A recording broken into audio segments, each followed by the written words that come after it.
Hi viewers, welcome to one India Telugu. నేను లింగారెడ్డి. నాయకుల సవాళ్లు ప్రతి సవాళ్ల మధ్య నిన్న తిరుమల ఎస్వి గోశాలకు సంబంధించిన ఎపిసోడ్ బాగానే రక్తి కట్టిందా? ఈ హైడ్రామాలో ఎవరు హీరో, ఎవరు విలన్? 191 గోవులు చనిపోయాయని అధికారులు విడుదల చేసిన లెక్క దేనికి తార్కాణం? ఒక పక్క సవాళ్లు, మరో పక్క ప్రతి సవాళ్ల నడుమ ఈ ఫుల్ యాక్షన్ ఎంటర్టైనర్ బాగానే రక్తి కట్టిందా? అసలు ఇందులో హీరో ఎవరు, విలన్ ఎవరు? ఇదంతా బాగానే ఉంది. ఆ గోవుల గోస పట్టించుకునే వాళ్ళు ఏరి? అసలు ఇంత జరుగుతుంటే ఈ వారం రోజుల నుంచి జరుగుతున్న ట్విస్టుల నడుమ ఇప్పుడు డిప్యూటీ సీఎం పవన్ కళ్యాణ్ పర్యటన సడన్గా లాస్ట్ మినిట్లో ఎందుకు రద్దయింది? ఇది దేనికి సంకేతం? అసలు గత వారం రోజులుగా తిరుమల ఎస్వి గోశాల చుట్టూ తిరుగుతున్న ఎపిసోడ్ని ఒక్కసారి ఫస్ట్ నుంచి చూద్దాం. 12వ తారీఖు తిరుమల తిరుపతి దేవస్థానం మాజీ చైర్మన్ బోమన కరుణాకర్ రెడ్డి ఒక సంచలన ప్రెస్ మీట్ పెట్టి గడిచిన 3 నెలల కాలంలో ఎస్వి గోశాలలో 100 గోవులు చనిపోయాయంటూ సంచలన ఆరోపణ చేశారు. గోవుల్ని టీడీపీ ప్రభుత్వం అధికారంలోకి వచ్చిన తర్వాత నిర్లక్ష్యం చేసిందని, వాటికి సంబంధించి పెట్టవలసిన దాణాలో కానీ, వాటికి ఇచ్చే మెడికల్ ట్రీట్మెంట్ విషయంలో కానీ అలసత్వం వహించడంతోనే గోవులు భారీ సంఖ్యలో మృతి చెందాయని ఆయన ఆరోపించారు. దీని తర్వాత 13వ తారీఖు టీటీడీ చైర్మన్ బిఆర్ నాయుడు కూడా ప్రెస్ మీట్ పెట్టి ఆయన వివరణ అయితే ఇవ్వడం జరిగింది. గత ప్రభుత్వ హయాంలోనే వారు నిర్లక్ష్యంగా వ్యవహరించారని, సరైన దాణా పెట్టకపోవడం వల్ల, అవుట్డేటెడ్ మెడిసిన్ వాడడం వల్ల చనిపోయాయని చెప్పేసి ఆయన పేర్కొనడం జరిగింది. దీని తర్వాత మళ్ళీ వైసీపీ సైడ్ నుంచి కౌంటర్ గట్టిగానే వచ్చింది. మా సంగతి సరే, మీరు ఎందుకు దాచిపెట్టారు, మీరు దాచిపెట్టాల్సిన అవసరం ఏముంది, బయటికి వెల్లడించవచ్చు కదా అని చెప్పి ఆయన చెప్పడం జరిగింది.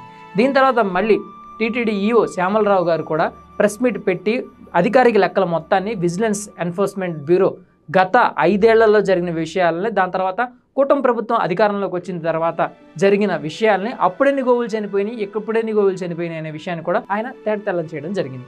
అయితే ఈ ఎపిసోడ్ మొత్తం అధికారులు వర్సెస్ మాజీ చైర్మన్ల మధ్య ఉండగా, టీడీపీ సైడ్ నుంచి ఒక సెన్సేషనల్ సవాల్తో కూడిన ఎక్స్పోస్ట్ ఒకటి బయటపడింది. అదే బోమన కరుణాకర్ రెడ్డిని సవాల్కి రమ్మని, ఓపెన్ డిబేట్కి రావాలని చెప్పేసి టీటీడీ అధికారిక ఎక్స్ అకౌంట్లో సవాల్ అయితే విసరడం జరిగింది. దీనికి బోమన కరుణాకర్ రెడ్డి సైడ్ నుంచి కూడా సవాల్ని స్వీకరిస్తున్నానని చెప్పేసి రిప్లై రావడం జరిగింది. కట్ చేస్తే నిన్న ఉదయం బోమన కరుణాకర్ రెడ్డి టీటీడీకి సంబంధించి ఎస్వి గోశాలకు వెళ్లేందుకు సిద్ధమయ్యారు. ఈ క్రమంలోనే ఆయన ఇంటికి భారీగా చేరుకున్న పోలీసులు ఆయన్ని హౌస్ అరెస్ట్ చేశారంటూ మొదటిగా వార్తలు వచ్చాయి. అయితే అప్పటికే టీడీపీ సైడ్ నుంచి Tirupati MLA, Srikalahasti MLA, TTD board మెంబర్లతో పాటు ఇతర నేతలు దాదాపు 30 మంది వరకు ఎస్వి గోశాలకు వెళ్లడం జరిగింది. వారంతా బోమన కరుణాకర్ రెడ్డి, ఆయన కుమారుడు బోమన అభినయ్ రెడ్డి, తిరుపతి ఎంపీ గురుమూర్తి కోసం వెయిట్ చేస్తూ ఉన్నారు. అయితే ఇక్కడ కట్ చేస్తే మళ్ళీ బోమన కరుణాకర్ రెడ్డి ఇంటి వద్దకు వచ్చేసరికి పోలీసులు ఆయన్ని హౌస్ అరెస్ట్ చేశారని, ఆయన గన్మెన్తో మాత్రమే వెళ్ళడానికి అనుమతిస్తున్నారని చెప్పేసి వార్తలు అయితే తొలితగా వచ్చాయి. కానీ పోలీసుల వర్షంలో మాత్రం మేము అలాంటిది ఏం చెప్పలేదు. ఆయన గన్మెన్ తీసుకొని వెళ్ళొచ్చు, కాకపోతే ఆయన 1000 మందితో వెళ్తామంటున్నారు, అలాంటిది కరెక్ట్ కాదు, లా అండ్ ఆర్డర్ ఇష్యూ వస్తుంది, సో సర్టెన్ పీపుల్తో వెళ్ళడానికి మేము అనుమతిస్తున్నాం అని చెప్పేసి తిరుపతి ఎస్పీ అయితే చెప్పడం జరిగింది. అయితే ఈ క్రమంలోనే ఇంటి నుంచి బయటికి వచ్చిన బోమన కరుణాకర్ రెడ్డిని మరోసారి పోలీసులు అడ్డుకున్నారు. దానికి నిరసనగా ఆయన రోడ్డుపై పడుకొని ఆయన నిరసన అయితే వ్యక్తం చేయడం జరిగింది. ఈ క్రమంలోనే తనని పోలీసులు అడ్డుకుంటున్నారని, పోలీసులకి తనని పంపించాలని చెప్పాలని చెప్పేసి టీడీపీకి సంబంధించిన ఇక్కడ రాష్ట్ర అధ్యక్షుడికి సంబంధించి పల్లా శ్రీనివాసరావుకి ఆయన ఫోన్ చేయడం జరిగింది. ఈ క్రమంలోనే ఆయన ఫోన్ కూడా కట్ చేశారు. అయితే ఈ క్రమంలో అక్కడ మాజీ మంత్రులు రోజా, తిరుపతి ఎంపీ గురుమూర్తి, మాజీ ఎక్సైజ్ మినిస్టర్ నారాయణ స్వామి, వీళ్ళతో పాటు కొందరు టీటీడీ బోర్డు మాజీ మెంబర్స్ వీళ్ళంతా ఉన్నారు.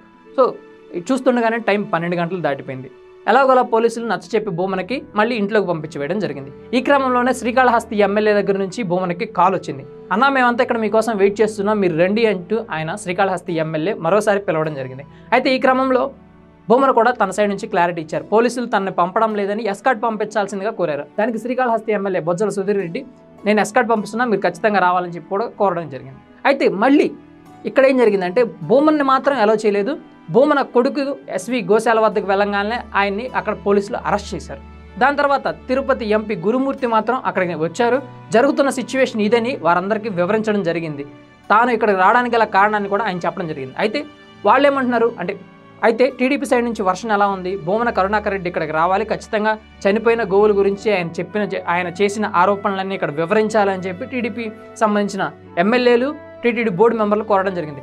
అయితే బోమన కరుణాకర్ రెడ్డి ఇంటి వద్ద ఒక సిచ్యువేషన్ కనిపిస్తుంది, గోశాల వద్ద ఒక సిచ్యువేషన్ కనిపిస్తుంది. గోశాల వద్ద ఉన్న టీడీపీ నేతలు ఏమన్నా రావాలని సవాల్ విసురుతున్నారు, బోమన ఇంటి వద్ద ఉన్న పోలీసులు ఏమన్నా పంపడానికి అనుమతి ఇవ్వడం లేదు.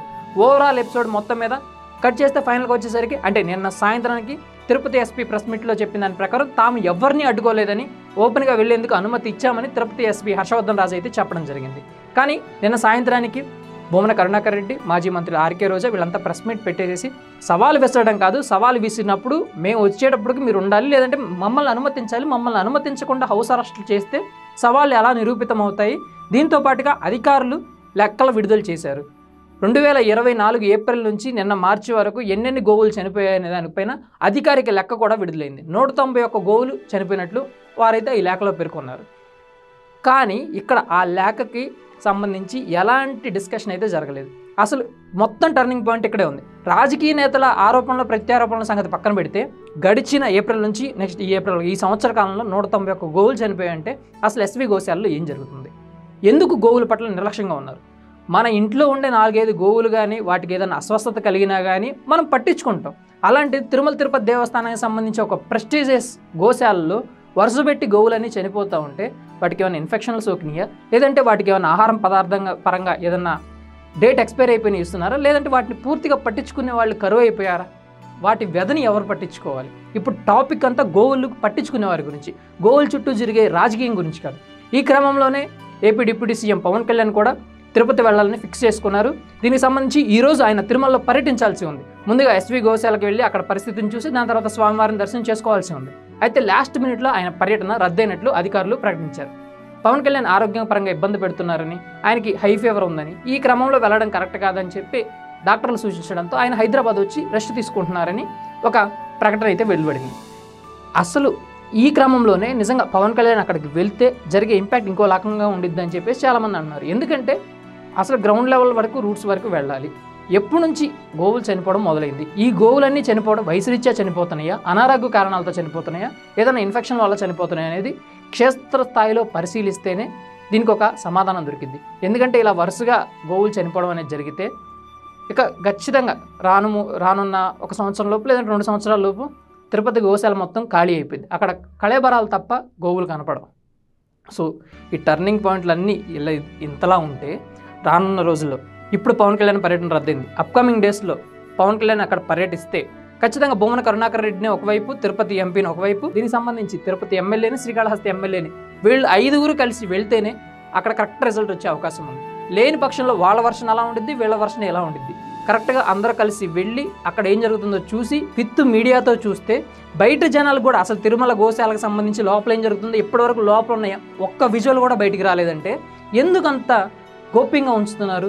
నిజంగా గోశాలలో ఏం జరుగుతుంది, నిజంగా అంతా బాగానే ఉంటే మీడియాను లోపలికి పంపించి, నేషనల్ మీడియా కానీ స్టేట్ మీడియాని కానీ ఏదైనా లోపల పంపించి ఇదయ్యే సిచ్యువేషన్ అని చూపించవచ్చు కదా. లేదంటే తిరుమల తిరుపతి దేవస్థానానికి సంబంధించి వాళ్ళే ఒక అధికారిక వీడియో విడుదల చేయొచ్చు కదా. అలాంటివేమీ జరగలేదు. అలాంటివేమీ జరగలేదంటే లోపల ఖచ్చితంగా ఏదో గూడు పుట్టాని జరుగుతుంది.